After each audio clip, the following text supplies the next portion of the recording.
সাধারণত ২ বছরের বাচ্চা কাচ্চারা কামড়াকামড়ি, কামড় দেওয়া বা হাত ছোঁড়াছুঁড়ি করা এগুলো তাদের স্বাভাবিক আচরণ।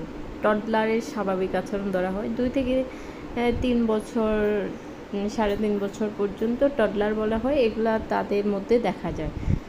কিন্তু আমাদের সমাজে এখনও পর্যন্ত এগুলা নিয়ে সচেতনতা নেই। নানার বাড়ি আসে যদি এইসব আচরণ করে বাচ্চারা বলে দাদাদের মতো, বাপ দাদার মতো কুজাত হয়েছে, ভালো না। আর দাদার বাড়িতে এগুলো বললে মা ভালো না, সেজন্য এইসব করে, মা কিছু শেখায় না আদব কায়দা। এতে করে মারা না বুঝে না শুনে হয়তো অনেক সময় বাচ্চাকে আঘাত দেয় এগুলো করার পরে, কিন্তু মূলত ভুল করতেছেন। এটা থেকে ও আঘাত দেওয়ার পরে ও আঘাতেই শিখতেছে। এগুলা করার পরে ওকে শান্তভাবে আদর করে বোঝাতে হয়, বাবা এগুলো করো না, এগুলো করলে ব্যথা পায়। করতে করতে ও একসময় এগুলো ছেড়ে দিবে। স্বাভাবিক আচরণ ২ থেকে ৩ বছরে থাকে। কিন্তু এটা হয় না, উল্টা অনেকেই মাকে দোষারোপ করে, মা একটা প্রেশারে পড়ে।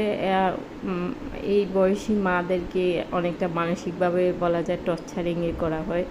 তো এটা যারা করেন, যে সমাজের মানুষ করতেছেন, এটা করবেন না প্লিজ। মাদেরকে হেল্প করবেন, বাচ্চা লালন পালনে যেহেতু ওরা সহজ হয়, একটু হেল্প করবেন। বিশেষ করে হাজব্যান্ডদের সাপোর্ট অনেক বেশি, কারণ হাজব্যান্ডরা যদি পাশে দাঁড়ায় তাহলে একজন স্ত্রীর জন্য বাচ্চা পালন অনেকটাই সহজ হয়ে যায়।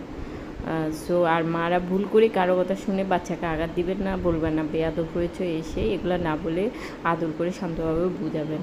তাহলে একসময় দেখবেন আপনার বাচ্চা ভালো হয়ে গেছে। না হলে উল্টা আঘাতের বদল ও আঘাত শিখবে, বুঝবে যে এটা আঘাত। বিশেষ করে আক্রমণাত্মক আচরণেই ও ধীরে ধীরে শিখে উঠবে।